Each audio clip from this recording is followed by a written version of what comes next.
Bismillahirrahmanirrahim. Assalamualaikum warahmatullahi wabarakatuh.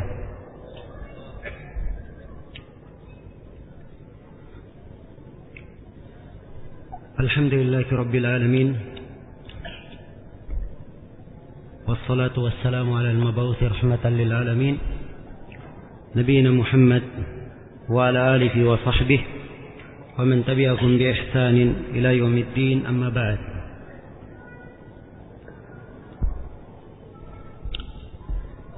Hadirin sekalian, para peserta kajian Islam yang saya hormati dan saya muliakan.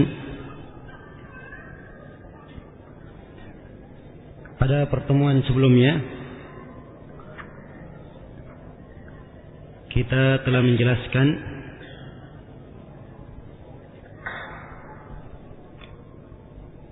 bahwa rukun-rukun Islam ada 5. Juga kita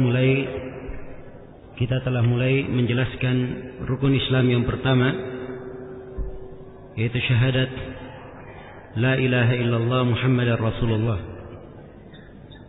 Untuk makna la ilaha illallah telah kita jelaskan bahwa makna la ilaha illallah la ma'buda bihaqqin illallah. Tidak ada yang diibadahi dengan hak kecuali Allah. Juga telah kita jelaskan bahwa kalimat la ilaha illallah terdapat di dalamnya 2 rukun asasi. Yang pertama adalah an-nafyu, penafian, yaitu menafikan segala yang diibadahi, berlepas diri dari segala yang diibadahi kecuali hanya Allah. Kemudian rukun yang kedua adalah al-isbat, yaitu menetapkan bahwa ibadah hanya untuk Allah Subhanahu wa ta'ala. Kemudian telah kita singgung secara global bahwa kalimat la ilaha illallah ada syarat-syarat yang harus terpenuhi padanya, dan rinciannya sebagai berikut. Syarat yang pertama, siapa yang mengucapkan la ilaha illallah dia harus memiliki ilmu tentang makna la ilaha illallah. Jadi dia wajib mengetahui apa makna la ilaha illallah, dan tidak boleh dia jahil terhadap kandungan maknanya. Telah kita jelaskan bahwa makna la ilaha illallah la ma'buda bihaqqin illallah. Tiada yang disembah dengan hak kecuali Allah.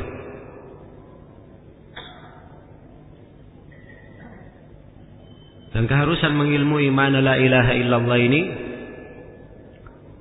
diterangkan di dalam Al-Quran. Allah berfirman, fa'lam annahu la ilaha illallah. Ketahuilah, ilmuilah bahwa tidak ada yang berhak diibadahi kecuali Allah. Dan juga Allah berfirman, illa man syahida bil haqq, kecuali siapa yang mempersaksikan dengan kebenaran, wa hum ya'lamun, sedang mereka mengetahui. Kecuali siapa yang mempersaksikan dengan al-haq, yaitu dengan kalimat la ilaha illallah, wa hum ya'lamun, dan mereka mengetahuinya. Dan di dalam hadits Utsman bin Affan yang diriwayatkan oleh Imam Muslim, Rasulullah sallallahu alaihi wasallam bersabda, "Man mata wa huwa ya'lamu annahu la ilaha illallah dakhala al-jannah." Siapa yang mati dan ia mengetahui bahwa Allah tidak ada yang berhak diibadahi kecuali Dia, maka dia pasti masuk surga. Jadi kandungan dari hadits Utsman bin Affan radhiyallahu taala anhu menunjukkan bahwa siapa yang mengucapkan la ilaha illallah dengan ilmu, mati dalam keadaan mengetahui mana la ilaha illallah, ini yang memasukkannya ke dalam surga. Maka ini adalah syarat yang pertama dari syarat la ilaha illallah. Syarat yang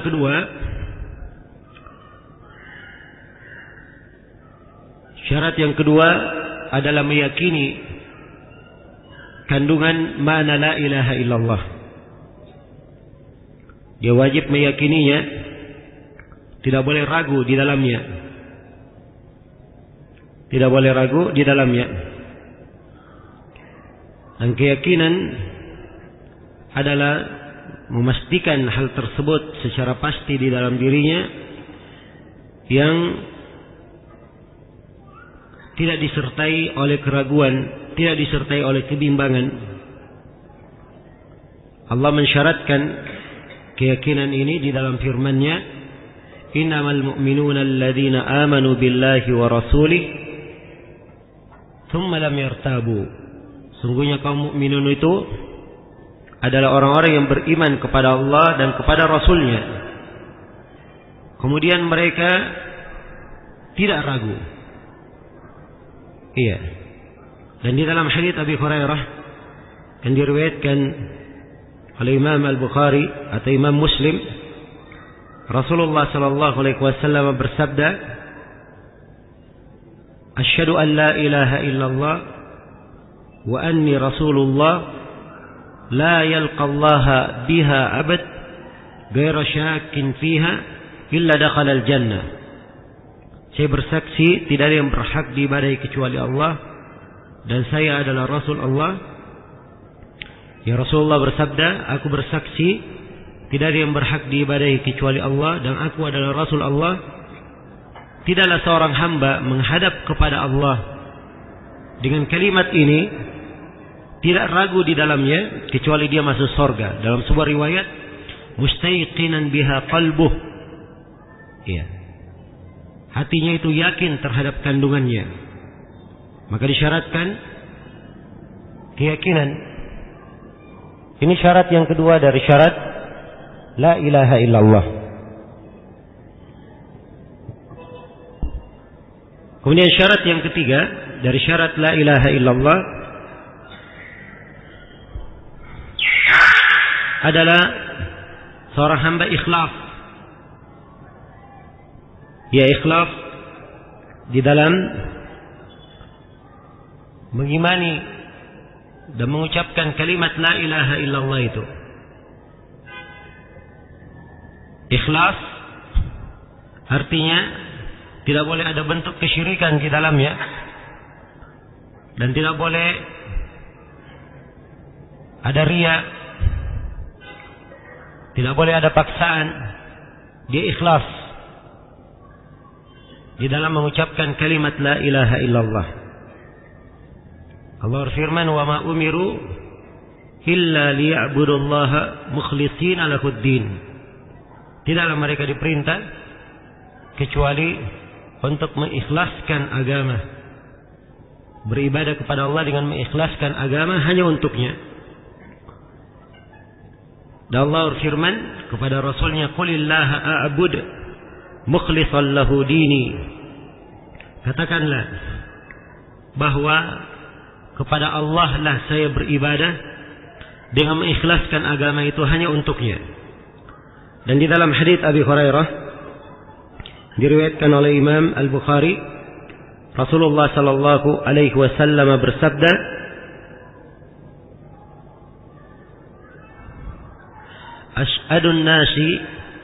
as'adun nasi bi syafaati yaumil qiyamah man qala la ilaha illallah mukhlishan min qalbihi aw min nafsihi. Manusia yang paling berbahagia mendapat syafaatku pada hari kiamat adalah siapa yang mengucapkan la ilaha illallah ikhlas dari hatinya atau dari dirinya. Maka disyaratkan keikhlasan. Kemudian syarat yang keempat dari syarat la ilaha illallah, ia jujur dalam mengucapkan kalimat la ilaha illallah. Ada kejujuran di dalam dada, kejujuran di dalam pengamalan, kejujuran yang tidak terlihat padanya kedustaan. Tidak terlihat padanya kedustaan. Tidak seperti kaum munafikin yang mereka zahirnya mengucapkan la ilaha illallah, tapi batin mereka mendustakan dan perbuatan mereka mendustakan apa yang mereka ucapkan. Iya. Maka diharuskan ada kejujuran di dalam hadis yang diriwayatkan oleh Imam Al-Bukhari dan Imam Muslim.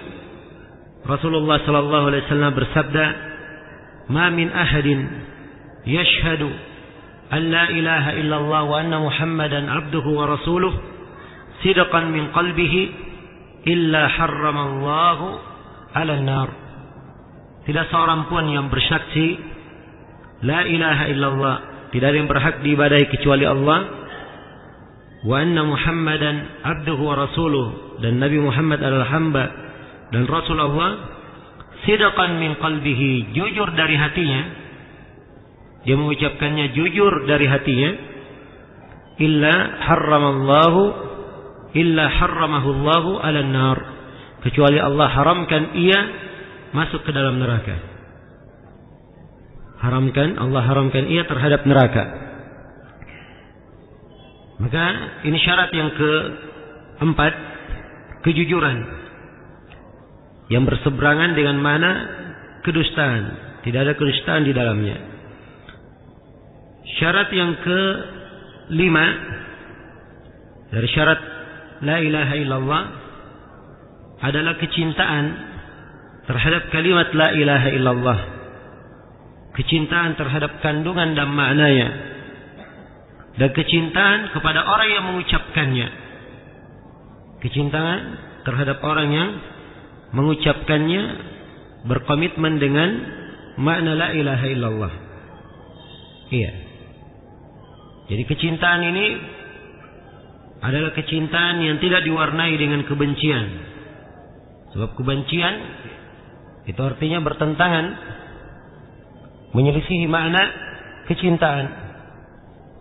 Dan ini ciri seorang mukmin cinta kepada kandungan la ilaha illallah. Allah berfirman, "Wa minan nasi may yattakhidhu min dunillahi andada yuhibbunakum ka hubbillah." Di antara manusia ada yang menjadikan untuk Allah tandingan-tandingan. Mereka mencintai sekutu-sekutu itu kahubbillah, seperti mereka mencintai Allah. Kemudian Allah terangkan, walladzina amanu asyaddu hubban lillah. Adapun orang-orang yang beriman, mereka lebih cinta kepada Allah. Mereka lebih cinta kepada Allah. Maka diharuskan ada kecintaan. Ini syarat yang kelima.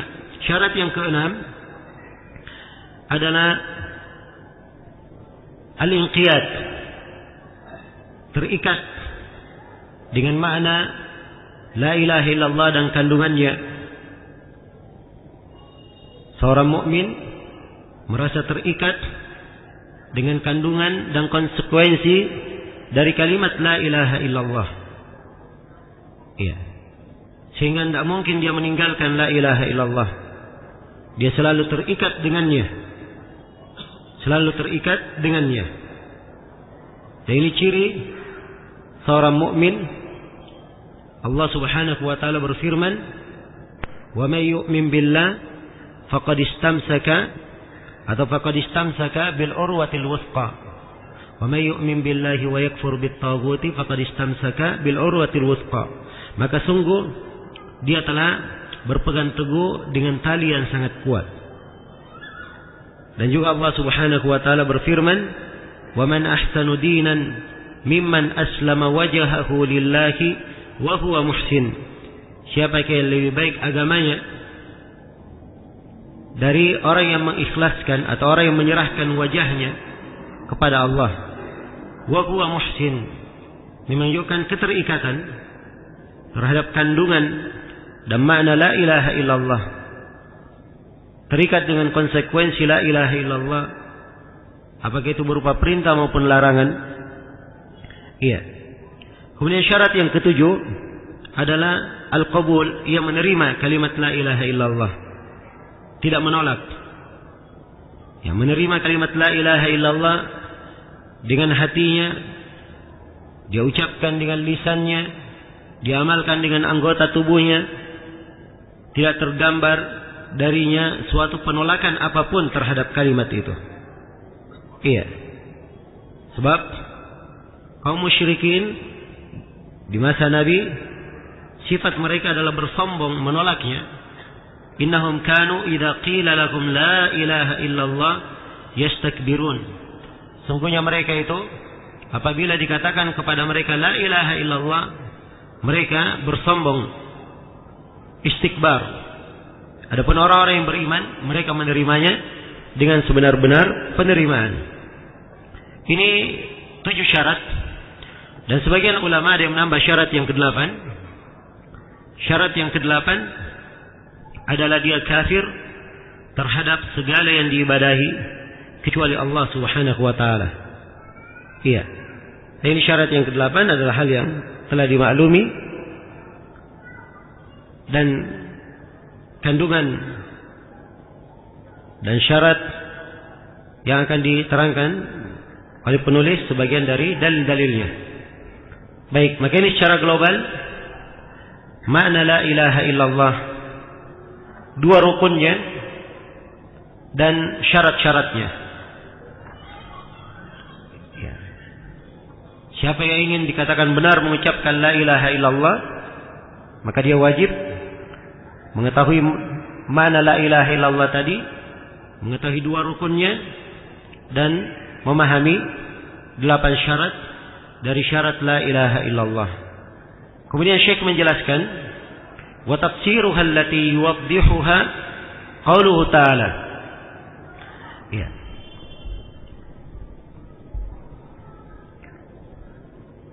Di buku panduan yang dipegang oleh hadirin di halaman 46, dan tafsir kalimat la ilaha illallah yang menjelaskannya, penafsirannya yang menjelaskannya lebih menegaskan makna la ilaha illallah adalah firman Allah Ta'ala, wa idh qala Ibrahim li abihi wa qaumihi innani bara'un mimma ta'budun illa alladhi fatarani fa innahu sayahdin wa ja'alaha kalimatan baqiyatan fi 'aqibihi la'allahum yarji'un. Ya. Sekarang beliau akan membawakan ayat yang menafsirkan, menjelaskan secara jelas, secara terang dan gamblang makna syahadat la ilaha illallah. Itu firman Allah Subhanahu wa taala.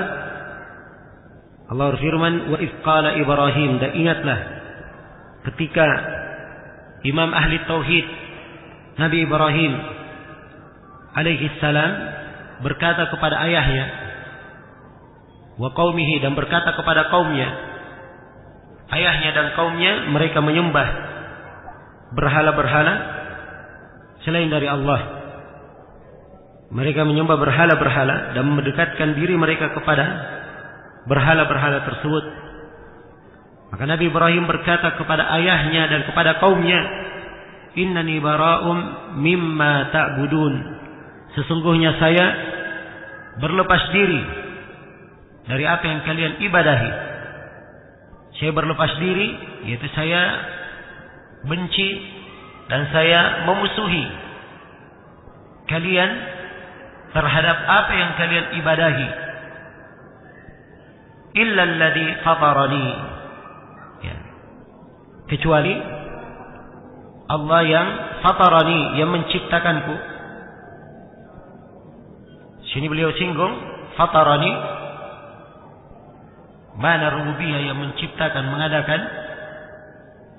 Dan setelah kita ulangi kaidahnya ya beberapa kali, bahwa seorang hamba tatkala mengakui Allah yang mencipta, memberi rezeki, menghidupkan, sebagaimana Allah bersendirian dalam hal itu, dia pula yang bersendirian untuk diibadahi. Illa alladhi fatarani, kecuali yang menciptakanku, fa innahu sayahdin, karena Allah akan memberikan hidayah kepadaku, menunjuki saya kepada agama yang teguh, jalan yang lurus ya, dengan ilmu dan dengan amalan. Wa ja'alaha kalimatan baqiyatan fi aqibihi, dan Allah menjadikan kalimat tauhid ini, kalimat tauhid yang disebutkan oleh Nabi Ibrahim ini sebagai kalimat yang agung, baqiyatan fi aqibih, yang akan tetap kekal pada keturunannya, la'allahum yarji'un, supaya mereka itu kembali. Ya, Ibnul Qayyim rahimahullahu taala berkata, amarana ta'ala an nata'assa bi imami hadha tauhid fi nafsihi wa isbatih. Komentari ayat, Ibnul Qayyim berkata, Allah memerintah kita untuk mencontoh imam ahli tauhid ini, mencontoh Nabi Ibrahim pada penafian beliau berlepas diri kepada siapa segala yang diibadahi kecuali Allah, wa isbatihi, dan penetapan Nabi Ibrahim bahwa beliau hanya beriman kepada Allah yang menciptakannya. Iya, inilah kalimat tauhid. Jadi beliau di sini sengaja membawakan penafsiran bahwa kalimat la ilaha illallah tidak akan sempurna seorang hamba di dalam mengucapkannya dan meyakininya kecuali dengan dua hal, dengan dua rukun. Dia menafikan segala yang diibadahi kecuali Allah. Rukun yang kedua, dia menetapkan bahwa yang diibadahi hanyalah Allah Subhanahu wa taala. Kemudian kata beliau, wa qauluhu, ya, juga dari ayat yang menafsirkan, menjelaskan secara gamblang makna la ilaha illallah adalah firman Allah Ta'ala, qul ya ahlal kitab ta'alau ila kalimatin sawa' bainana wa bainakum alla na'budu illallah wa la nusyrika bihi syai'a wa la yattakhidha ba'duna ba'dan arbaban min dunillah fa in tawallaw faqulu ashhadu bi annana muslimun. Qul, katakanlah wahai Muhammad, Allah perintah, katakan wahai Nabi Muhammad, ya ahlul kitab, wahai ahlul kitab, kalian yang diberi kitab dari kalangan Yahudi dan Nasara,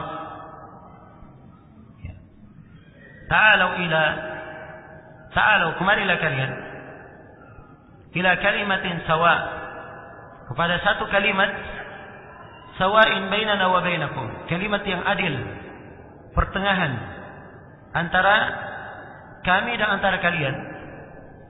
Ya. Sebab kalimat tauhid ini tidak ada perselisihan antara para rasul.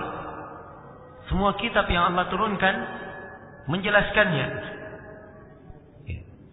Maka marilah kalian kepada sebuah kalimat yang adil, pertengahan antara kami dan antara kalian. Apa itu? Kalimatnya alla na'budu illallah.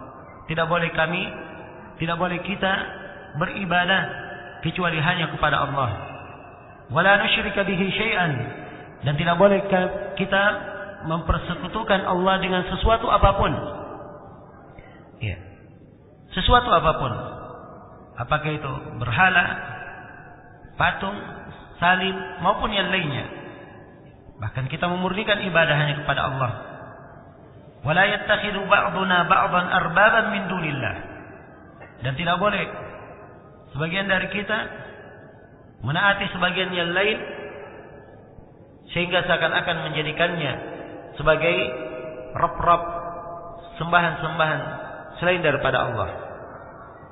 Ya, jadi ini seruan kalimat tauhid, seruan kalimat al-adl, kalimat keadilan antara seluruh umat yang didakwakan oleh setiap nabi dan diterangkan oleh setiap kitab yang Allah turunkan. Kandungannya tidak boleh beribadah kecuali hanya kepada Allah, tidak boleh berbuat kesyirikan, dan tidak boleh sebagian dari kita menjadikan sebagian yang lainnya sebagai yang dia sembah, yang dia ibadahi. Ini kandungan makna la ilaha illallah sangat jelas dari ayat. Ayat-ayat yang seperti ini sangat banyak dalam Al-Quran. Ya. Kalau kita baca ayat yang menjelaskan 10 hak yang paling pertama adalah wa'budullaha wa la tusyriku bihi syai'an. Beribadahlah kalian kepada Allah dan jangan kalian mempersekutukannya dengan suatu apapun. Ini makna la ilaha illallah. Demikian pula ayat di surah Al-Isra, penjelasan kewajiban dan larangan yang wajib ditinggalkan. Allah memulai dengan firman-Nya, wa qadha rabbuka alla ta'budu illa iyyah. Dan Rabbmu memutuskan tidak boleh kalian beribadah kecuali hanya kepadanya. Iya. Maka ini adalah makna yang sangat jelas sekali di dalam Al-Quran. Ayat-ayat yang sangat banyak menerangkan makna kalimat la ilaha illallah. Baik, maka sampai sini selesai sudah kita menjelaskan makna kalimat la ilaha illallah. Kemudian Syekh rahimahullah masuk menjelaskan syahadat Muhammad Rasulullah. Kata beliau, wa dalilu syahadati anna Muhammadan Rasulullah qauluhu ta'ala laqad ja'akum rasulun min anfusikum azizun 'alaihi ma 'anittum harisun 'alaikum bil mu'minina raufur rahim. Dan dalil syahadat bahwa Nabi Muhammad adalah Rasul Allah, dalilnya adalah firman Allah Subhanahu wa taala, telah datang kepada kalian seorang rasul dari diri-diri kalian. Ya. Itu dari jenis kalian. Kalian mengenal nasabnya, mengenal kejujurannya. Ia manusia seperti kalian, bukan dari malaikat, bukan dari jin. Telah datang kepada kalian seorang rasul dari diri-diri kalian. Azizun 'alaihi ma 'anittum. Ya, berat baginya hal yang memberatkan kalian, hal yang menyusahkan kalian. Harisun 'alaikum. Ya, Nabi ini sangat semangat kalian mendapat hidayah, sangat semangat kalian terbebas dari api neraka. Wabil mu'minina raufur rahim. Dan terhadap kaum mukminin beliau sangat lembut dan sangat mengasihi. Iya. Ini 5 sifat dari Nabi sallallahu alaihi wasallam diterangkan di dalam ayat ini. Baik. Maka ini dalil bahwa Nabi Muhammad sallallahu alaihi wasallam adalah Rasul Allah. Dalil bahwa dia adalah Rasulullah. Setelah menjelaskan ya, bahwa beliau adalah dalil, beliau adalah Rasul Allah, telah menjelaskan hal ini, maka Syekh di sini masuk menjelaskan makna dari syahadat. Makna dari syahadat Muhammad Rasulullah. Ya, konsekuensi dari syahadat tersebut. Kata beliau, wa ma'na syahadati anna Muhammadan Rasulullah ta'atuhu fima amar wa tasdiquhu fima akhbar wa jitinabu ma anhu naha wa zajar wa an la yu'bada Allah illa bima syara'. Kata beliau, dan makna syahadat Muhammad Rasulullah Ya. Sini beliau menerangkan apa arti persaksian seorang hamba bahwa Nabi Muhammad adalah Rasul Allah. Seorang tatkala menyatakan bahwa Nabi Muhammad adalah utusan Allah, apa maknanya? Apa konsekuensinya? Ya. Ini akan diterangkan oleh penulis, dan keterangan beliau ini banyak dari manusia yang mengucapkan syahadat ini tidak mengetahuinya. Maka Syekh menjelaskan, ya, makna syahadat Muhammad Rasulullah ada 4 konsekuensi terkandung di dalamnya. Yang pertama, ta'atuhu fima amar, taat kepada beliau pada apa yang beliau perintah. Jadi kalau kita akui beliau adalah Rasul Allah, maka kita wajib untuk menaati beliau pada segala yang beliau perintah. Allah Subhanahu wa taala telah mewajibkan kita mengikuti perintah Rasulullah dan taat kepada beliau pada segala yang beliau perintah.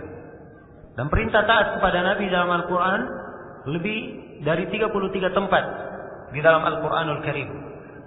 Dan Allah telah memposisikan ketaatan kepada Rasulnya sama halnya dengan ketaatan kepada Allah.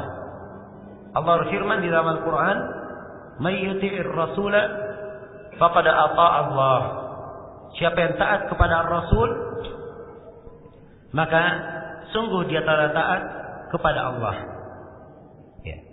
Jadi ini mana yang pertama?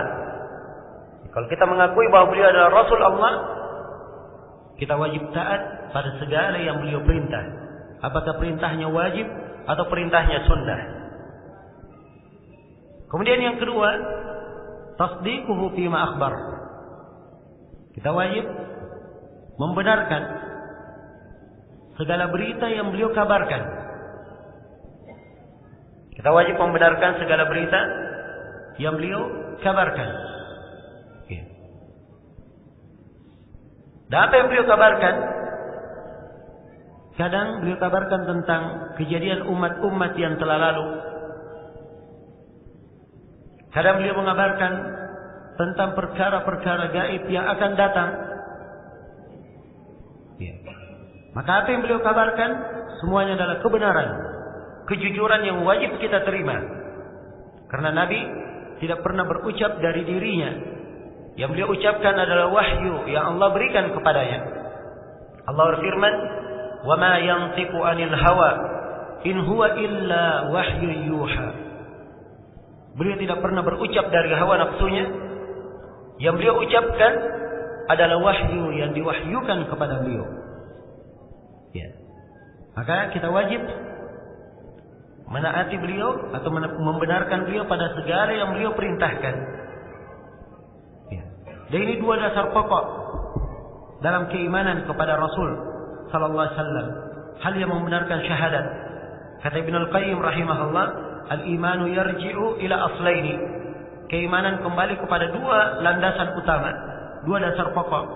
Ta'atir Rasul fima amar wa tasdiquhu atau wa tasdiqihi fima akhbar. Iman itu kembali kepada 2 dasar pokok. Yang pertama, dia taat kepada Rasul pada segala yang beliau perintah, dan yang kedua adalah ia membenarkan Rasulullah sallallahu alaihi wasallam pada segala yang beliau beritakan.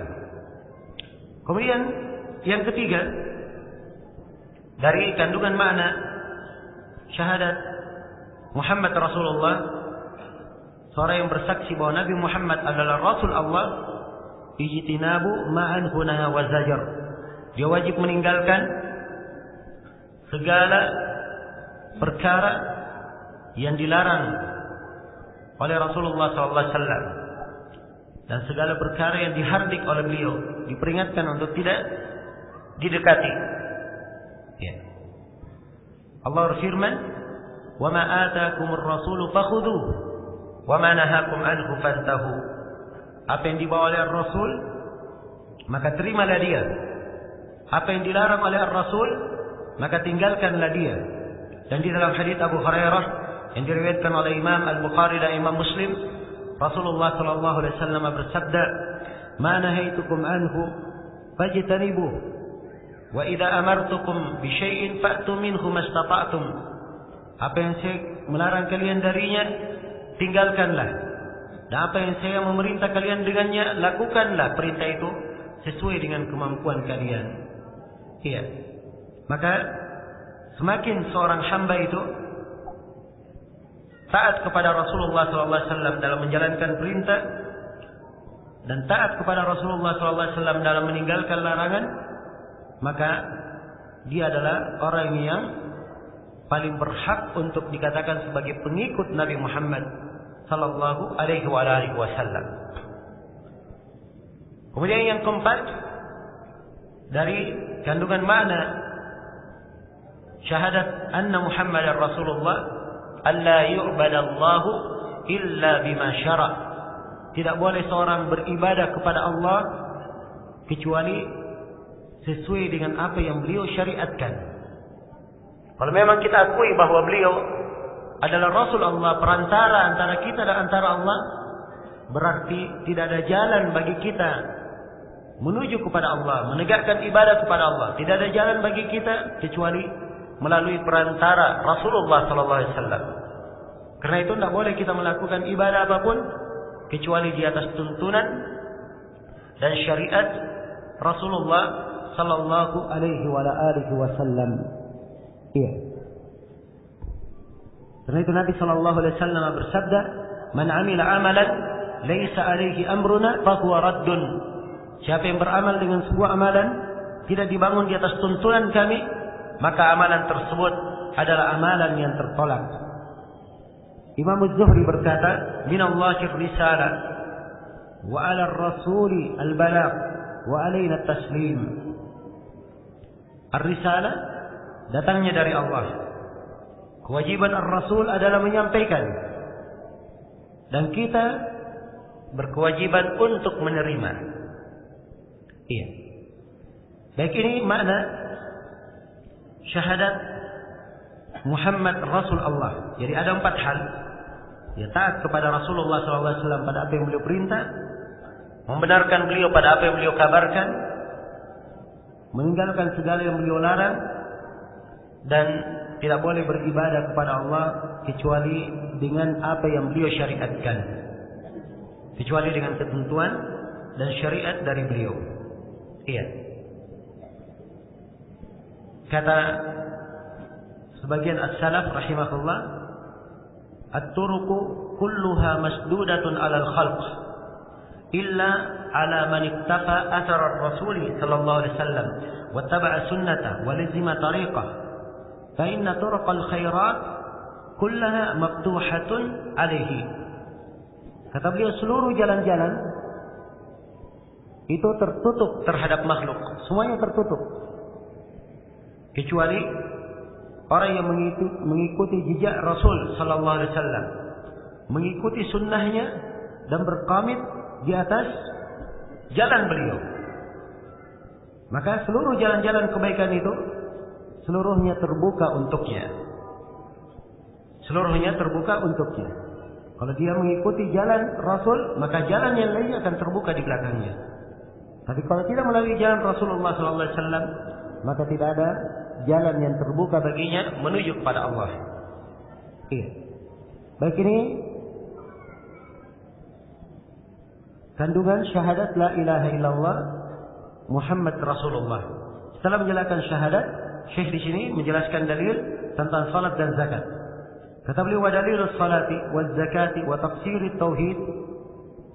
Adapun dalil tentang zakat, tentang salat, zakat dan juga penafsiran tauhid, di sini beliau gabungkan 3 hal sekaligus dalam pendalilan. Beliau terangkan salat, zakat, dan beliau tafsirkan tentang tauhid.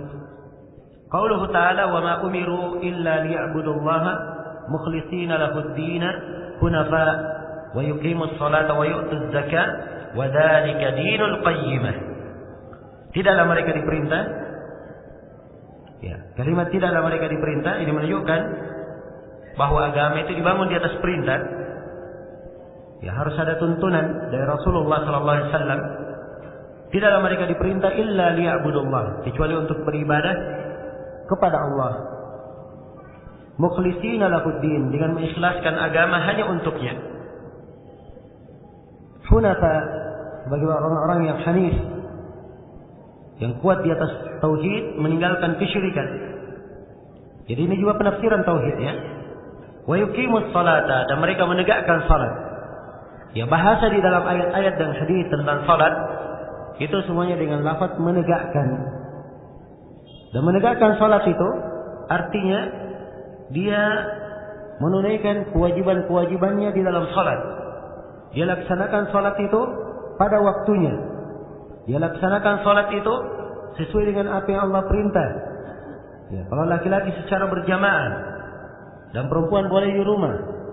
Kemudian dia lakukan salat tersebut sesuai dengan apa yang dituntunkan oleh Rasulullah SAW. Dia lakukan salat ini dengan khusyuk, dan mengerti apa maknanya. Itu makna menegakkan salat. Ya, jadi dia menegakkan salat, wa yu'tuz zakat, dan mengeluarkan zakat. Menegakkan salat dan mengeluarkan zakat. Iya. Mengeluarkan zakat. Ya, zakat salah satu rukun dari rukun Islam. Rukun yang ketiga. Iya. Dan zakat adalah mengeluarkan sebagian dari harta yang wajib pada jenis-jenis harta tertentu yang telah dijelaskan di dalam syariat. Iya. Setelah menjelaskan tiga hal ini, di akhir ayat dikatakan wadzalika dinul qayyimah. Itulah agama yang lurus. Ya. Jadi agama yang lurus tiga hal ini semuanya. Mengikhlaskan agama hanya untuk Allah dan menegakkan salat serta mengeluarkan zakat.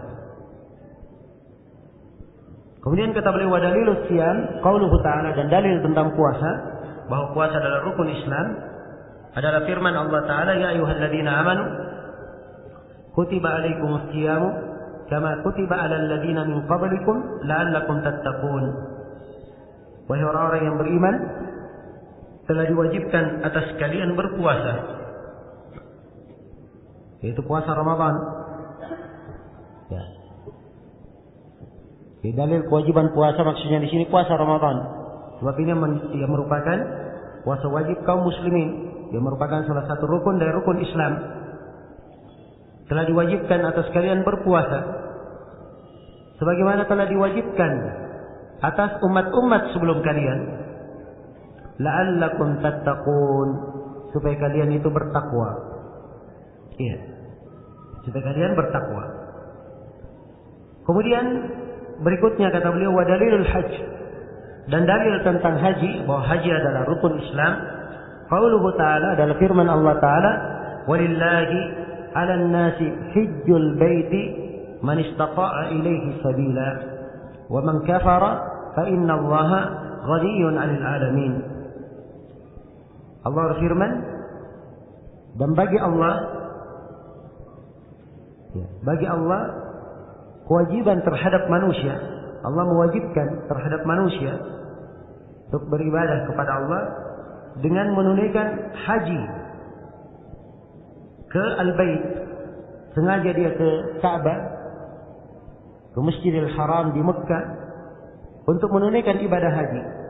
Man istata'a ilaihi sabila, bagi siapa yang punya kemampuan untuk sampai ke sana. Dia punya kemampuan, dirinya mampu berangkat, dan dia punya sisi harta yang bisa menyambungnya untuk berangkat. Iya.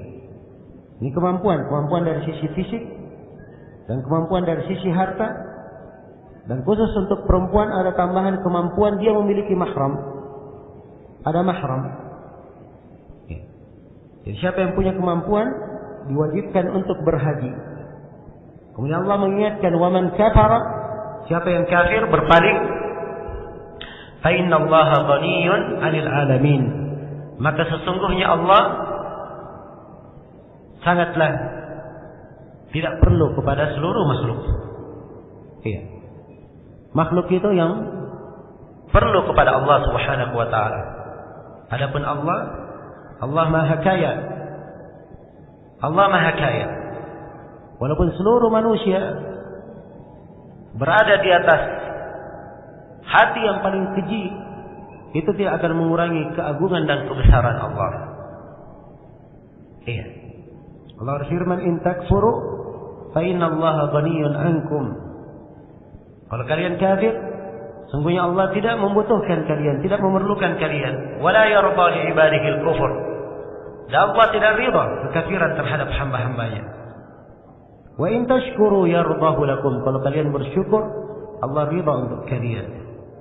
Dan juga Allah firman, "Ya ayuhan nas, antumul fuqara'u ila Allah, wallahu huwal ghaniyyul hamid." Wahai sekalian manusia, kalian adalah orang-orang yang fakir kepada Allah. Adapun Allah, Dia Maha Kaya lagi Maha Terpuji. Iya. Baik. Jadi di sini beliau uraikan dalil-dalil tentang 5 rukun Islam. Adapun salat, zakat, puasa dan haji, ini rukun. Ya. Ada yang sebagiannya harus kita pelajari secara terperinci, misalnya salat. Ya, untuk menegakkan salat kita harus mempelajari bagaimana tata cara berwudu. Ya, sebab salah satu syarat salat adalah berwudu. Dia juga wajib mempelajari tentang waktu-waktu salat dan wajib mempelajari bagaimana sifat dan tata cara salat Rasulullah sallallahu alaihi wasallam. Ya. Zakat, pada saat dia punya masuk ke dalam golongan orang yang berharta, maka dia wajib mempelajari hukum seputar zakat. Pada harta apa saja yang diwajibkan zakat, kapan zakat itu dikeluarkan, berapa dari zakat yang dikeluarkan. Demikian pula puasa, pada saat bulan Ramadan datang, seorang wajib berpuasa, maka seorang muslim dan muslimah wajib mempelajari fikih puasa yang menyebabkan puasanya benar. Ya, ini kadar kewajiban yang wajib dia pelajari. Kemudian yang kelima, pada saat dia memiliki kemampuan untuk menunaikan ibadah haji, maka dia wajib mempelajari hukum-hukum seputar haji. Hukum-hukum seputar haji. Ya, ini 5 rukun dari rukun Islam. Dengan demikian selesailah penjelasan tingkatan yang pertama dari tingkat agama kita, yaitu tingkat keislaman. Ya, sekali lagi, keislaman terdapat di dalamnya berapa rukun? Ada 5. Yang pertama syahadat, la ilaha illallah Muhammadar Rasulullah. Yang kedua, menegakkan salat. Yang ketiga, mengeluarkan zakat. Yang keempat, berpuasa di bulan Ramadan. Yang kelima, haji bagi siapa yang mampu. Ini rukun Islam. Kemudian Syekh menjelaskan tingkatan yang kedua dalam agama. Kata beliau, al-martabah ats-tsaniyah, tingkatan yang kedua al-iman. Tingkatan yang kedua adalah keimanan. Wa huwa bid'un wa sab'una syu'bah. Dan iman itu bid'un wa sab'una syu'bah. Ada 73 sampai 79 cabang. Kata bid'ah itu angka 3 sampai 9. Angka 3 sampai 9. Jadi kalau 3 sampai 9 diletakkan setelah 70, berarti 73 sampai 79 cabang. Ya.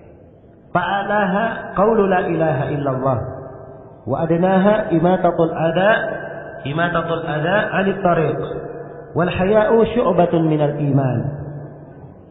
Ya. Sekarang beliau terangkan iman yang merupakan tingkatan kedua. Iman itu secara bahasa adalah al-iqrar. Adalah al-iqrar wa tasdiq. Dia membenarkan dan mempercayai. Membenarkan dan mempercayai. Ini makna iman secara bahasa. Dan secara istilah iman, ya, adalah al-qaulu bil lisani wal i'tiqadu bil janani wal amalu bil jawarihi wal arkan.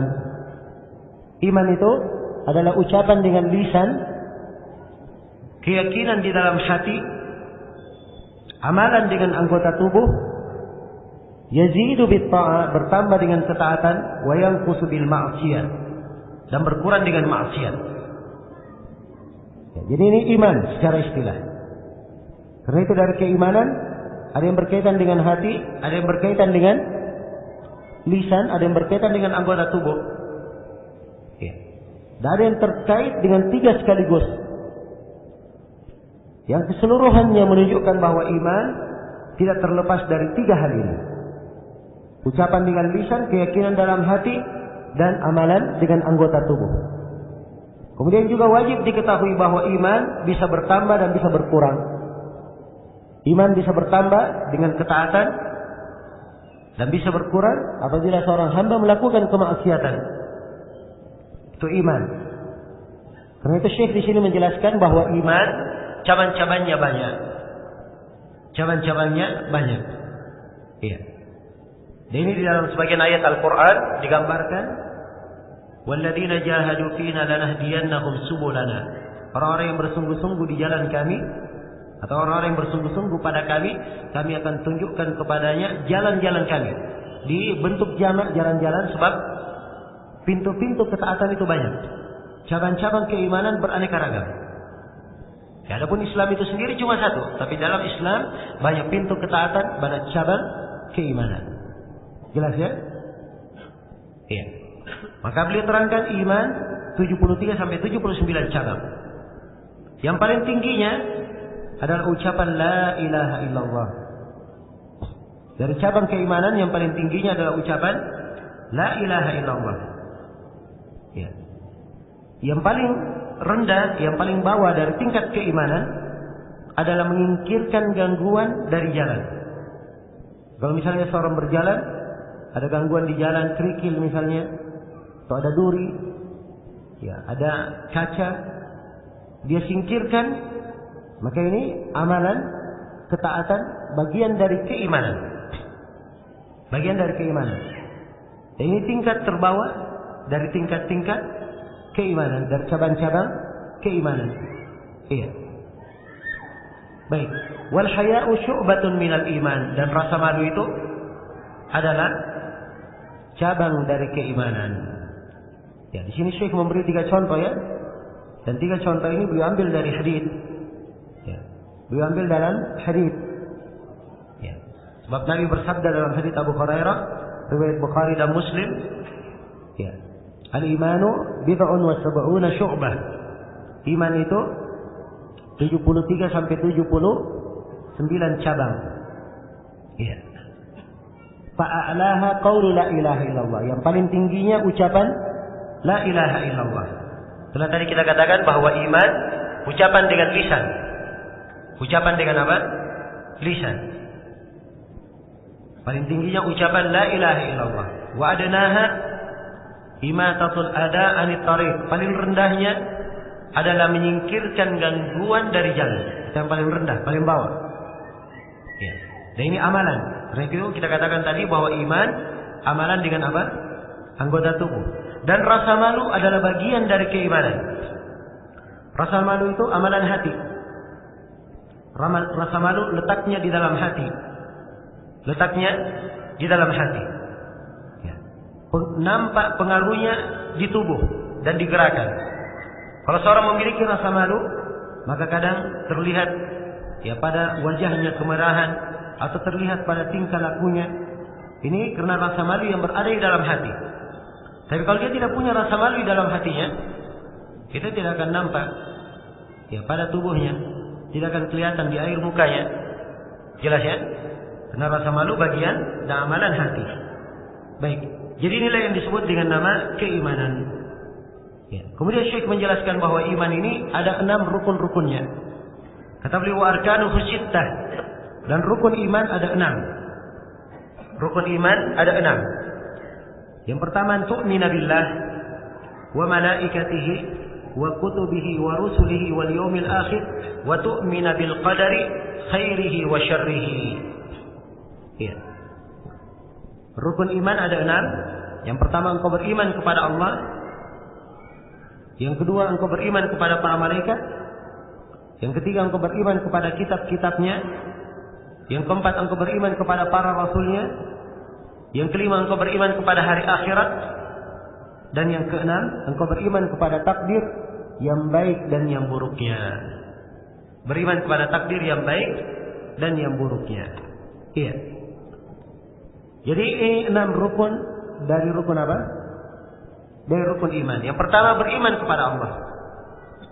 Keimanan kepada Allah Subhanahu wa taala mencakup 4 hal. Yang pertama ia mengimani adanya Allah Subhanahu wa taala. Kemudian yang kedua dia mengimani akan rububiyah Allah Subhanahu wa taala. Dialah Allah yang berhak yang bersendirian dalam mencipta, menghidupkan, mematikan, memberi rezeki dan mengatur segala perkara. Ini mengimani rububiyah Allah. Kemudian yang ketiga, dia mengimani akan uluhiyah Allah, bahwa dialah Allah satu-satunya yang berhak diibadahi. Dan dari keimanan kepada Allah mengimani nama-nama dan sifatnya. Setiap nama dan sifat yang Allah tetapkan untuk dirinya di dalam Al-Quran atau ditetapkan oleh Rasulullah SAW di dalam haditsnya, maka dia adalah nama dan sifat yang wajib kita imani. Ini global rangkaian keimanan kepada Allah Subhanahu wa taala. Ya. Dan 4 hal inilah yang dirinci pembahasannya di pembahasan-pembahasan buku-buku akidah. Ya. Kemudian keimanan yang kedua, rukun yang kedua dari rukun iman, keimanan kepada para malaikat. Beriman kepada para malaikat. Ya. Para malaikat kita imani akan keberadaan mereka. Allah menciptakan mereka sebagai hamba yang mulia, selalu melaksanakan ketaatan Allah, tidak pernah bermaksiat. Maka kita imani keberadaan para malaikat. Kemudian yang kedua dari keimanan kepada para malaikat, kita imani akan nama-nama mereka yang diketahui dan yang tidak diketahui, kita imani secara global. Iya. Kemudian yang ketiga dari keimanan kepada para malaikat, kita imani akan tugas-tugas mereka. Ada yang bertugas menyampaikan wahyu, ada yang bertugas mencabut nyawa, ada yang bertugas menjaga gunung, ada yang bertugas mengirim petir, ada yang bertugas untuk menjaga sorga, ada yang menjaga neraka, dan selainnya dari tugas-tugas para malaikat. Kita imani akan hal tersebut. Dan juga kita mengimani bahwa malaikat ini adalah makhluk yang dicipta dari cahaya. Tidak ada yang mengetahui jumlah mereka kecuali Allah Subhanahu wa taala. Ya, di Baitul Ma'mur setiap harinya masuk 70.000 malaikat beribadah ke dalamnya. Kemudian tidak keluar darinya selama-lamanya. Ini di Baitul Ma'mur. Dan setiap makhluk di samping kanan dan di kirinya ada malaikat-malaikat yang mencatat amalan-amalan. Ya, dan setiap makhluk yang lahir ada malaikat yang diwakilkan untuk mencatat ketentuan takdirnya. Dan banyak lagi malaikat. Allah berfirman, "Wa ma ya'lamu junuda rabbika illahu." Tidak ada yang mengetahui tentara-tentara Rabbmu kecuali Dia. Jumlahnya tidak ada yang mengetahuinya kecuali Allah Subhanahu wa taala. Kemudian rukun yang ketiga dari rukun iman adalah beriman kepada kitab-kitab. Ya, beriman kepada kitab-kitab adalah kita mengimani akan seluruh kitab yang diturunkan oleh Allah Subhanahu wa taala kepada para rasul. Ya. Keimanan secara global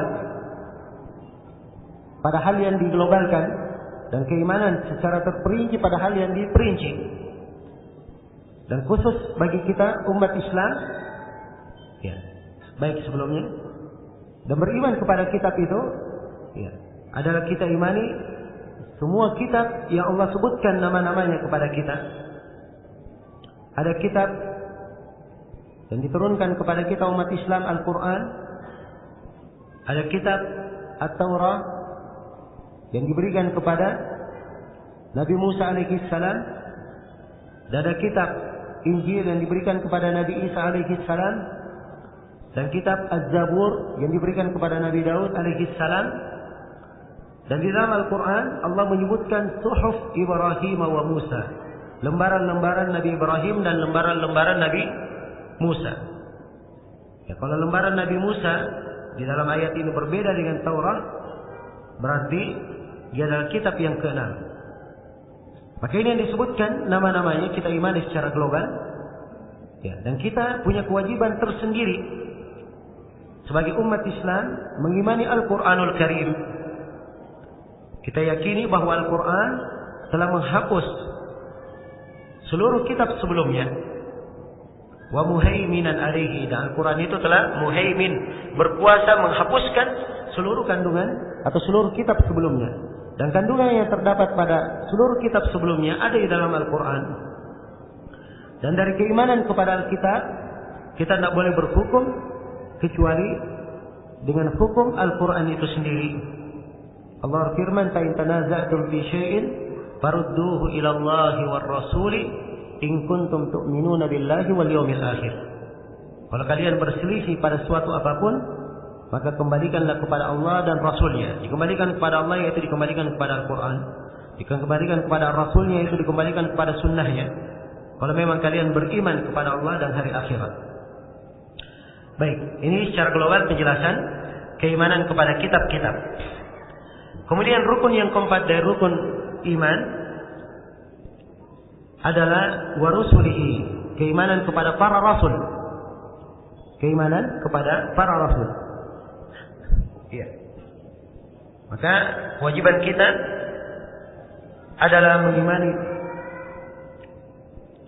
keberadaan, mengimani seluruh rasul yang Allah Subhanahu wa taala utus kepada kita. Yang Allah utus di atas muka bumi ini. Kita imani secara global. Iya. Akan setiap perkara yang dibawa oleh para rasul alaihi wassalatu wassalam.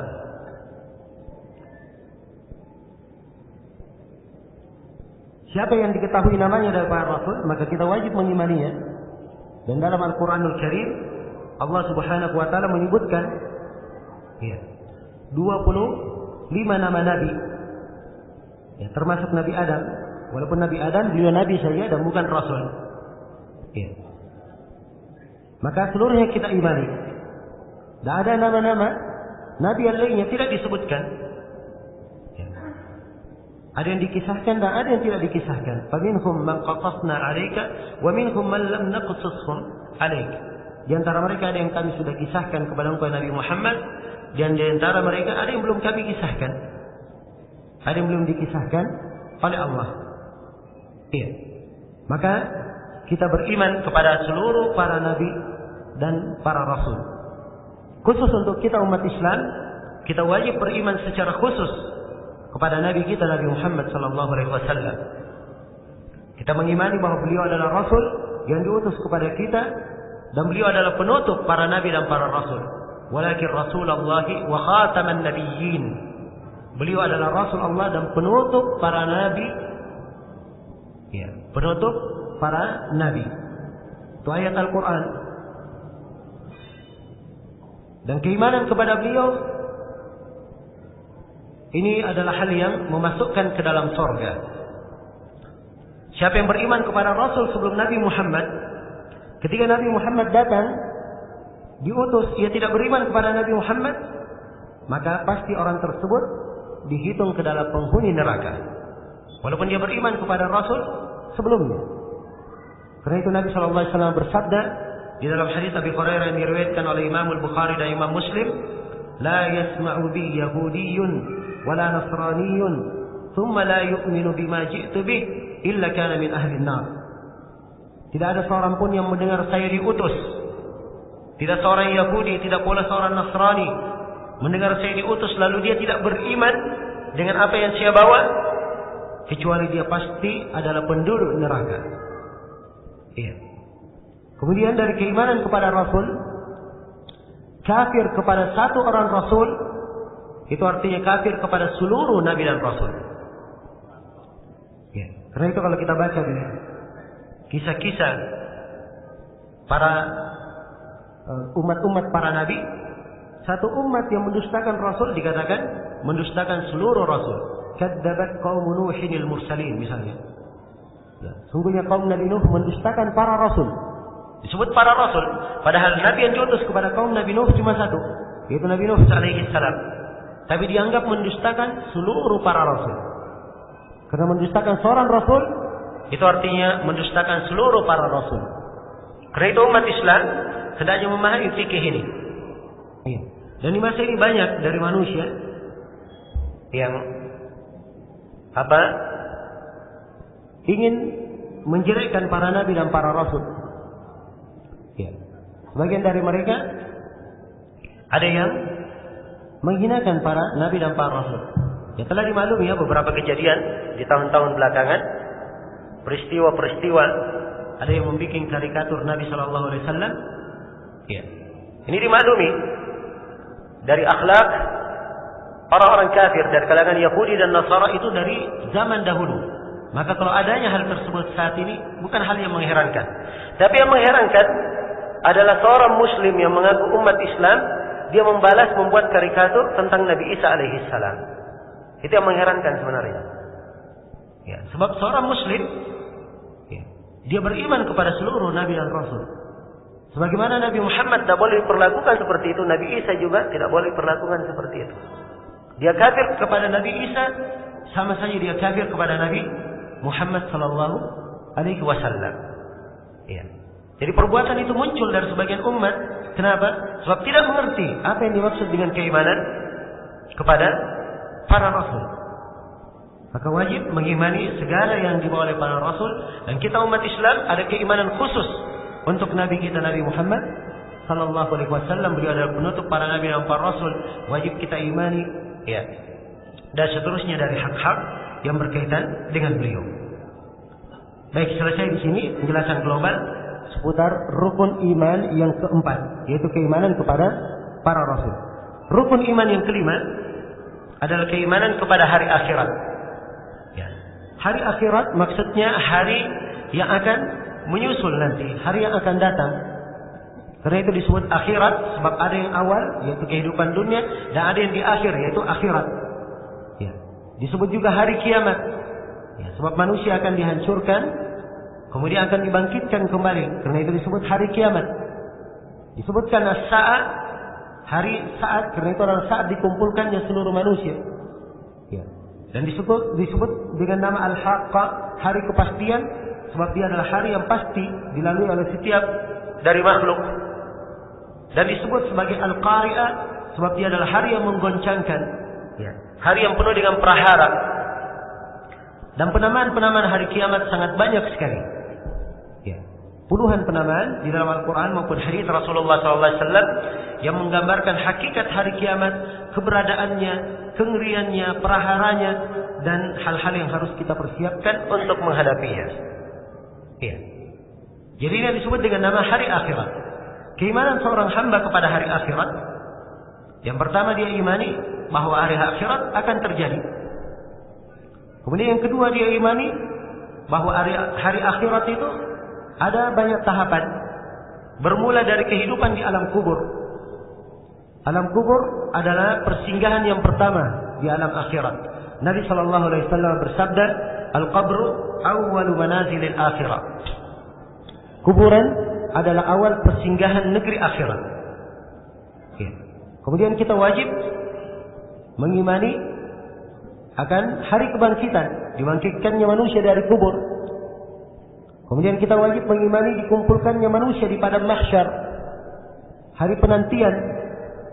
Kemudian kita wajib mengimani adanya telaga pada hari kiamat, telaga Nabi Sallallahu Alaihi Wasallam, dan setiap nabi punya telaga.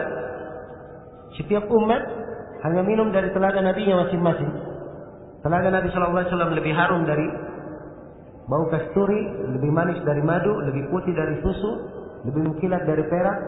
Siapa yang minum satu teguk darinya, maka dia tidak akan haus selama-lamanya. Ya, dan orang yang minum dari telaga ini ada ketentuan-ketentuannya. Sebab ada yang diusir dari umat dari telaga. Mereka mengadakan perkara baru dalam agama. Orang yang murtad atau berbuat bid'ah atau berbuat dosa dan maksiat. Ya. Ini termasuk orang yang diusir dari telaga atau dikhawatirkan diusir dari telaga. Iya. Kemudian di hari kiamat juga ada syafaatul uzma, syafaat Nabi, ya, memberi syafaat agar supaya hisab dipersegera. Kemudian ada tentang hisab, dan di seputar hisab diterangkan datangnya Allah dan para malaikat. Ya, kemudian dibagikannya kitab-kitab. Ya. Kemudian ada namanya timbangan. Ada namanya timbangan, di mana setiap yang dilakukan oleh manusia ditimbang. Ya. Ada al-ard, dihamparkan kitab, dan ada hisab, ada timbangan. Ya. Kemudian ada hamparan jembatan di atas neraka Jahannam. Hamparan jembatan di atas neraka Jahannam yang harus dilalui oleh setiap insan. Siapapun dia harus melaluinya. Itu ketentuan dari Allah. Wa in minkum illa wariduha kana ala rabbika hatman maqdiya thumma nunajjil ladzina taqaw wa nadaru adh-dhalimina fiha jithiya.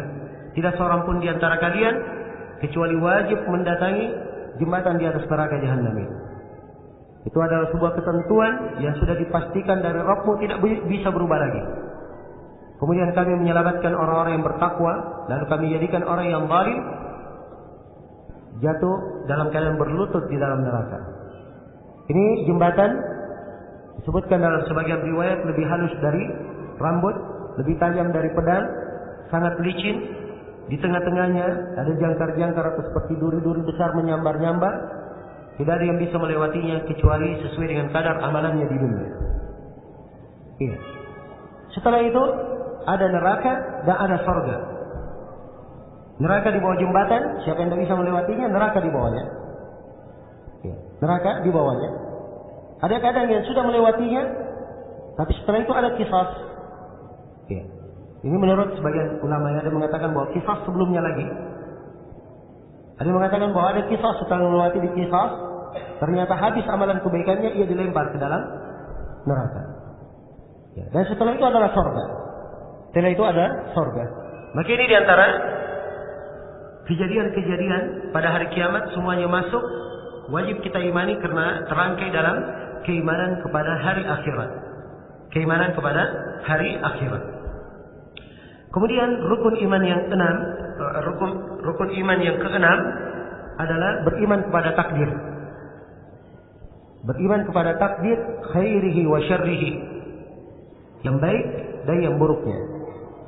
Jadi kita wajib mengimani bahwa segala sesuatu itu telah ditakdirkan oleh Allah Subhanahu wa ta'ala.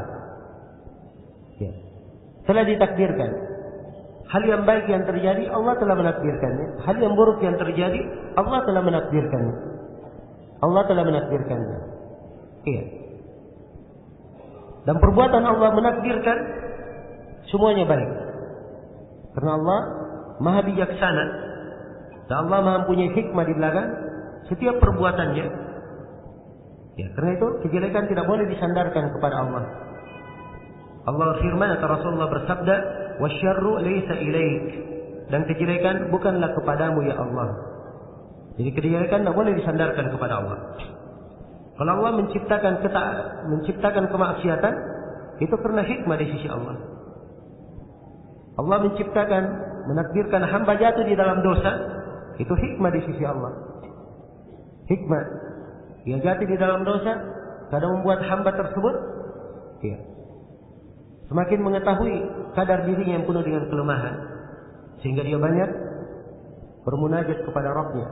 Dia mengetahui dirinya yang penuh dengan kekurangan, sehingga dia lebih banyak belajar ilmu syariat, dia memperdalam agama. Ya, dan banyak kadang di sebuah perbuatan banyak hikmah Allah di belakangnya. Yang jelas seluruh perbuatan Allah baik. Adapun yang dikatakan baik dan ada yang tidak baik itu pada hal yang ditakdirkan, pada hal yang ditakdirkan. Adapun perbuatan Allah menakdirkan, semua perbuatan Allah adalah kebaikan, tidak ada yang jelek. Jelas ya, karena itu apa yang disebut dalam oleh penulis di sini, dan ini konteks dari syariat, engkau beriman kepada takdir yang baik dan yang buruknya, bukan maksudnya perbuatan Allah, tapi yang ditakdirkan. Engkau beriman kepada yang ditakdirkan, baiknya dan buruknya. Dan keimanan seorang hamba kepada takdir, ya, secara global tidaklah syah kecuali dengan meyakini 4 perkara. Ya, ini pembahasan ringkas ya dan tahap awal. Saya di sini hanya menyebutkan 4 tingkatan. Ya. Keimanan kepada takdir itu mengandung terkandung di dalamnya keimanan kepada 4 perkara. Yang pertama, dia mengimani bahwa segala yang ditakdirkan Allah mengetahuinya. Segala yang ditakdirkan Allah mengetahuinya. Allah Maha mengetahui apa yang telah terjadi. Allah Maha mengetahui apa yang sedang terjadi. Allah mengetahui apa yang akan terjadi. Apa yang akan terjadi. Ya. Bahkan Allah mengetahui apa yang tidak akan terjadi. Yang mustahil terjadi. Andai kata yang mustahil itu terjadi, bagaimana terjadinya Allah Maha mengetahuinya. Ini menunjukkan luasnya ilmu Allah Subhanahu wa taala. Iya. Allah berfirman tentang penduduk neraka bahwa mereka di dalam neraka berkata, "Ya laitana nuraddu wa la nukadziba bi ayatina wa nakuna minal mu'minin." Wahai andai kata kami dikembalikan ke dunia supaya kami beriman dan menjadi orang yang beriman. Ya, ini ucapan penduduk neraka di mana? Di dalam neraka. Sekarang saya bertanya, mungkinkah penduduk neraka dikembalikan ke dunia? Jawabannya tidak mungkin, itu mustahil terjadi. Tapi Allah kabarkan, andai kata penduduk neraka kembali ke dunia, apa yang mereka lakukan? Allah beritakan, bal badalahum ma kanu yukhfuna min qabl walau ruddu la'adu lima nuhu an. Allah kabarkan andai kata mereka dikembalikan, mereka akan kembali mengulangi perbuatannya. Ini menunjukkan luasnya ilmu Allah Subhanahu wa taala. Bagaimana tidak? Sedangkan Allah berfirman, "Alam ta'lam anna Allah ya'lamu ma fis sama'i wal ard." Tidakkah kalian tahu bahwa Allah Maha mengetahui segala yang di langit dan di bumi? Dan Allah berfirman, "Wallahu bikulli syai'in alim." Dan Allah Maha mengetahui segala sesuatu. Dan Allah berfirman, "Lita'lamu anna Allah ala kulli syai'in qadirun wa anna Allah qad ahata bi kulli syai'in ilma." Supaya kalian mengetahui bahwa Allah Maha mampu atas segala sesuatu dan ilmu Allah meliputi segala sesuatu. Hal yang kedua yang wajib diimani bagi seorang hamba yang beriman kepada takdir, dia wajib mengimani bahwa seluruh yang ditakdirkan telah tercatat di Lauhul Mahfuz. Telah tercatat di Al-Lauh Al-Mahfuz. Al-Lauh itu artinya lembaran yang mencatat, lembaran tempat mencatat. Dan kata lauh dalam bahasa Arab, ya kertas kadang disebut lauh. Batu yang dipakai menulis kadang disebut lauh. Pelepah yang dipakai menulis kadang disebut lauh. Ya, kulit yang dipakai menulis itu disebut lauh juga. Jelas ya? Jadi ini kata al-lauh dalam bahasa Arab. Al-Lauh Al-Mahfuz. Jadi dia lauh tempat tulisan yang terjaga. Sebab di Lauhul Mahfuz ini telah tercatat seluruh perkara yang ditakdirkan. Seluruh hal yang ditakdirkan.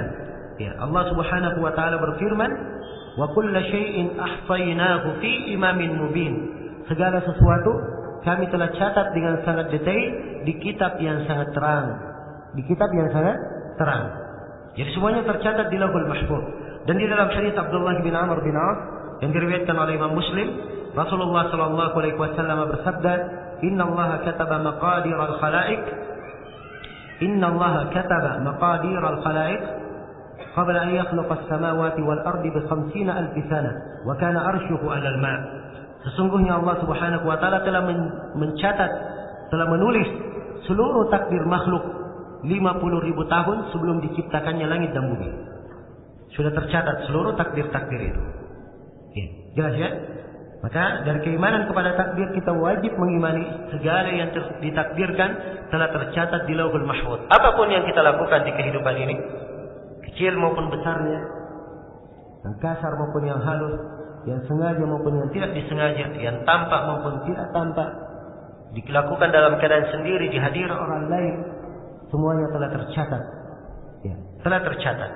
Sampai seorang itu pintar atau kurang kepintarannya, tua atau muda, ya, kuat atau lemah, semuanya tercatat di Lauhul Mahfuz.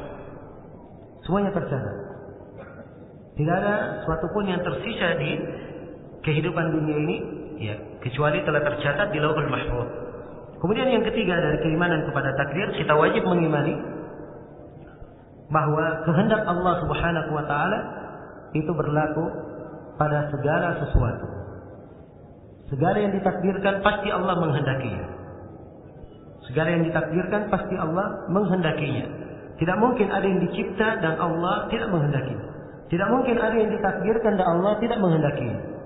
Allah berfirman, "Wa rabbuka yakhluqu ma yasha'u wa yakhtar."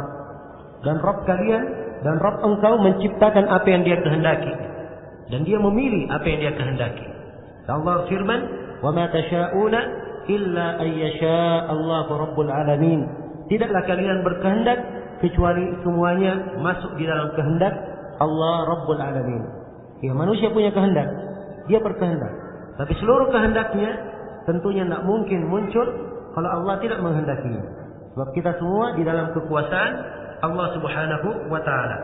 Kemudian yang keempat dari keimanan kepada takdir, kita wajib mengimani bahwa Allah Subhanahu wa Ta'ala yang mengadakan seluruh makhluk, ya, Allah yang menakdirkannya dan Allah yang menciptakan seluruhnya. Allah yang menciptakan seluruhnya. Ya, Allah berfirman, "Wa khalaqa kulla syai'in faqaddarahu taqdira." Dan Allah menciptakan segala sesuatu, lalu menakdirkannya dengan sebenar-benar penakdiran. Dan Allah berfirman, "Allahu khaliqu kulli syai'." Allah mencipta segala sesuatu. Seorang hamba adalah ciptaan Allah. Perbuatan hamba adalah ciptaan Allah. Allah berfirman, "Allahu khalaqakum wa ma ta'malun." Allah menciptakan kalian dan amalan kalian. Iya. Maka ini 4 tingkatan dari tingkatan-tingkatan keimanan kepada takdir. Ya, mengimani 4 hal ini yang membenarkan keimanan seseorang kepada takdir. Jadi kalau seorang ditanya, ya, kapan seorang itu dikatakan beriman kepada takdir? Maka jawabannya, kalau dia meyakini 4 hal ini. Yang pertama, diyakini bahwa segala yang ditakdirkan Allah mengetahuinya. Yang kedua, dia meyakini bahwa segala yang ditakdirkan telah tercatat di Lauhul Mahfuz. Yang ketiga, dia meyakini bahwa segala yang ditakdirkan Allah menghendakinya. Dan dia meyakini bahwa segala yang ditakdirkan Allah yang menciptakannya. Ya. Ini pembahasan agak ringkas di pembahasan masalah takdir. Kita tidak bisa terlalu meluas. Dan di masa ini banyak orang-orang yang terlalu banyak kerancuan pemahaman seputar masalah takdir. Maka seorang muslim, dia melihat kepada kaidah dasar. Anggaplah dia dengar kerancuan, ya, maka dia lihat saja. Kalau menyelisihi 4 perkara ini, dia buang kerancuan itu. Walaupun dia tidak bisa menjawab, tidak bisa menepisnya, tapi dia tolak karena bertentangan dengan 4 hal yang kita sebutkan tadi. Itu adalah pokok dasar keimanan kepada takdir yang disepakati oleh seluruh para ulama. Tidak ada silang pendapat di dalamnya. Baik. Dan tentunya setiap dari rukun-rukun iman ini ada pembahasan-pembahasan tersendiri yang dibahas di dalam buku-buku akidah. Ya, karena itulah saya kemarin menyebutkan bahwa akidah itu, ya, adalah hal yang sangat penting untuk selalu dipelajari. Sangat penting untuk selalu dipelajari. Ada pembahasan-pembahasan yang harus selalu kita ulangi. Semakin seorang hamba kuat mempelajari akidah Islam, maka akan semakin kuat pula kedudukannya di dunia dalam segala hal, dalam membangun ketaatan, menegakkan ibadah, dalam aktivitas dunia, dan juga Allah akan menguatkan kedudukannya di akhirat. Iya. Selesai sudah pembahasan secara global rukun iman. Dan rukun iman ada 6. Setelah menyebutkan 6 rukun iman ini secara global, penulis membawakan dalilnya.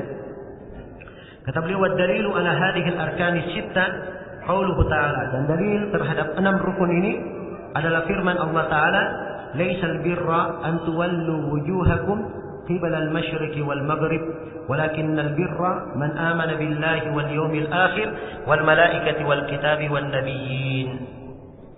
Allah firman, bukanlah dari kebaikan kalian menghadapkan wajah-wajah kalian ke timur dan ke barat. Bukan dari kebaikan kalian menghadapkan wajah-wajah kalian ke timur dan ke barat.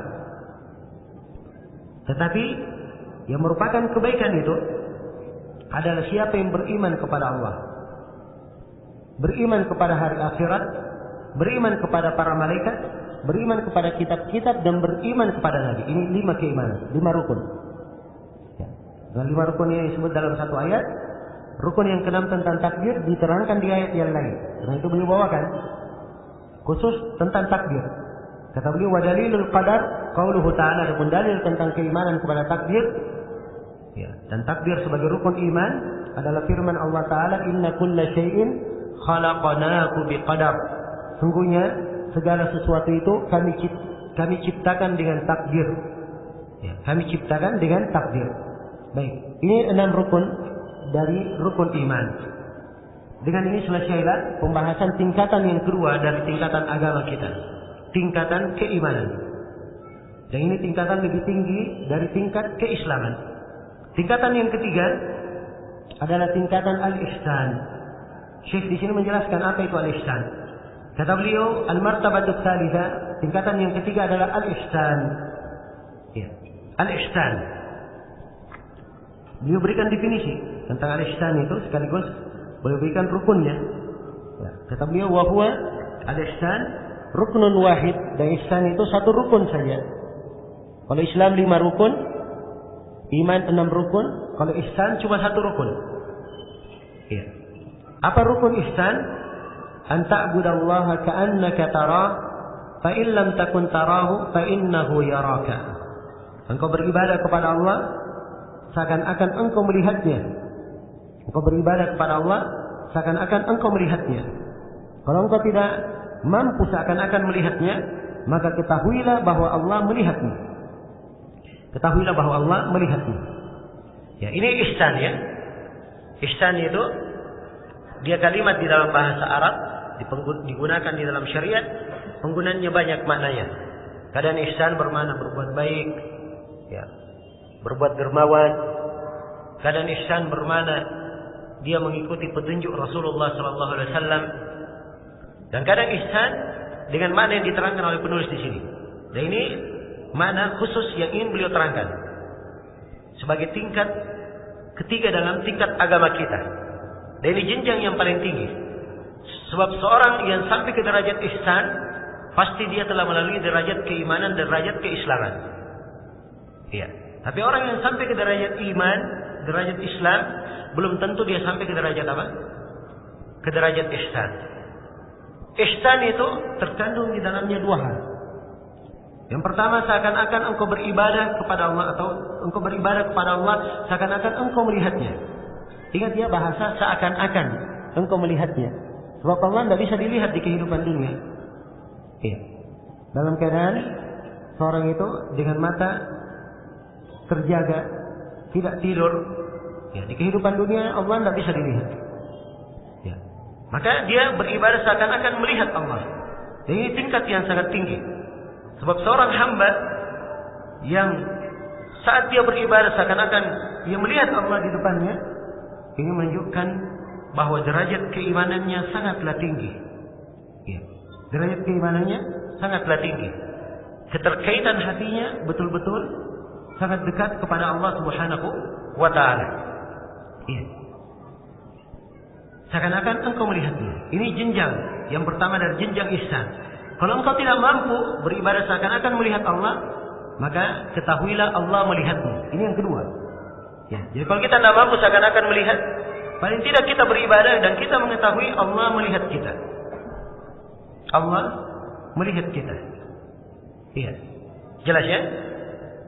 Seorang mengetahui bahwa Allah melihatnya. Sehingga ibadah yang agung ini akan mewariskan kepada seorang hamba berbagai jenjang ketaatan. Akan muncul di dalam hatinya rasa malu. Ya. Ia malu menganggur, malu tidak beramal sebab Allah memperhatikannya. Ia malu mendekati maksiat, ya, sebab ia tahu Allah benci melihat dirinya melakukan kemaksiatan tersebut. Ya. Dan dia khawatir akan siksaan Allah. Allah melihatnya. Kapan hal ini terus? Ya. Ada di dalam hatinya, maka ini adalah jenjang yang paling tinggi dari keagamaan seorang hamba. Iya, jenjang yang paling tinggi dari keagamaan seorang hamba. Ya, dia adalah puncak keikhlasan, ihsan ini. Puncak keikhlasan, di mana dengannya ia mampu menegakkan amalan dengan bentuk yang paling sempurna, secara zahir maupun secara batin.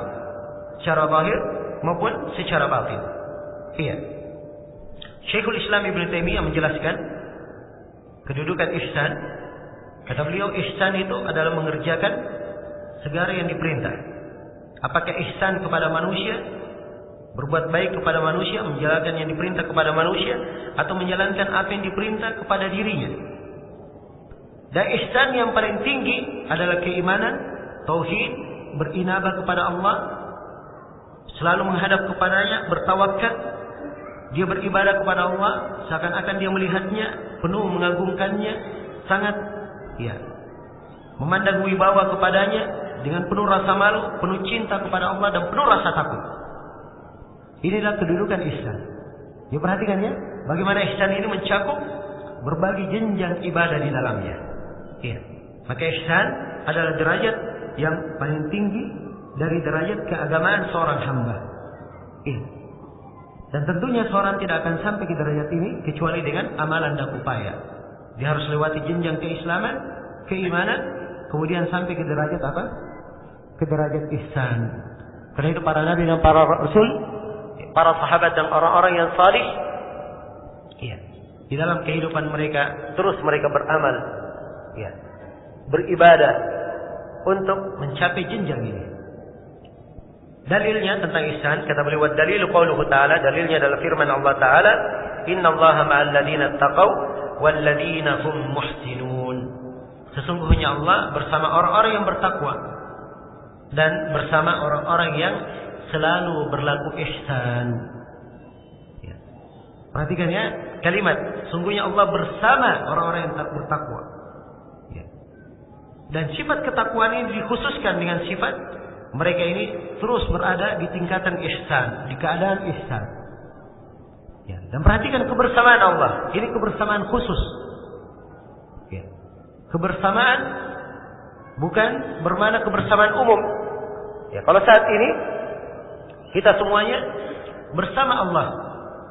Dalam artian kebersamaan umum, Allah melihat kita, mengetahui apa yang kita kerjakan, mengawasi segala gerak-gerik kita. Ini kebersamaan umum namanya. Tapi yang disebut di dalam ayat innallaha ma'al ladzina taqaw, sungguhnya Allah bersama orang yang bertakwa dan selalu di atas derajat ihsan. Ini kebersamaan khusus, yaitu Allah sangat memperhatikan hamba. Sangat memperhatikan hamba, menolong hamba pada setiap masalah yang dia hadapi, memberikan hamba pada setiap perkara yang dia perlukan, menjaga hamba dari setiap bahaya yang mengancamnya, dan menghidupkan hamba ini dengan kehidupan yang baik. Ini makna kebersamaan khusus. Dan ini hanya didapatkan untuk orang yang bertakwa dalam tahap yang diterangkan di dalam ayat, selalu berlaku ihsan. Dia menyembah kepada Allah seakan-akan ia melihatnya. Kalau dia tidak mampu, ia tahu bahwa Allah melihatnya. Allah melihatnya. Iya. Dan memang kedudukan dan keutamaan itu bukan angan-angan. Seorang hanya berhayal, berangan-angan ingin mendapatkan tanpa ada amalan. Harus ada amalan. Harus ada upaya yang ditegakkan oleh seorang hamba. Harus ada ia melatih diri. Melewati jenjang-jenjang peribadatan. Dan inilah tugas kehidupan, tugas umur. Kalau umur yang tidak dihabiskan untuk hal itu, maka sangatlah merugi kehidupan kita di dunia ini dan tidak ada bekal yang baik untuk kita tatkala kita menghadap kepada Allah Subhanahu wa taala kelak di kemudian hari. Baik, selesai di sini Syekh menjelaskan dalil tentang ihsan. Baik, masih ada dalil lainnya. Beliau terangkan di sini ayat yang kedua tentang ihsan. Ayat yang kedua yaitu wa qauluhu, dan firman Allah Taala, wa tawakkal 'alal 'azizir rahim. Dan bertawakkallah kepada Allah yang Maha perkasa lagi Maha mengasihi. Alladzi yaraka hina taqum, yang melihat engkau ketika engkau sedang berdiri, wa taqallubaka fis sajidin, dan melihat engkau pada saat engkau berbolak-balik dalam keadaan sujud. Innahu huwas samiul alim, sungguhnya Allah Maha mendengar lagi Maha melihat. Perhatikan ya, ini jenjang yang sangat tinggi ditekankan dalam mana ayat. Dan ini perintah Allah kepada Rasulnya, tawakal kamu wahai Nabi Muhammad kepada Allah. Dan Allah Maha Aziz, Maha Perkasa, segala kekuasaan, segala perlindungan, segala penguasaan kepada makhluk semuanya milik Allah. Dan Maha Rahim, semua rahmat adalah milik Allah. Tawakkallah kepada Allah. Ya Allah melihat engkau, ditanamkan kepada nabinya derajat ihsan. Melihat engkau tatkala engkau berdiri dan berbolak-balik bersama orang-orang yang sujud. Sungguhnya Allah Maha mendengar segala yang kau minta, segala yang kau doakan dan Allah Maha mengetahui apa yang kalian kerjakan. Ya. Wa qawluhu, dan juga ayat yang ketiga menjelaskan derajat ihsan.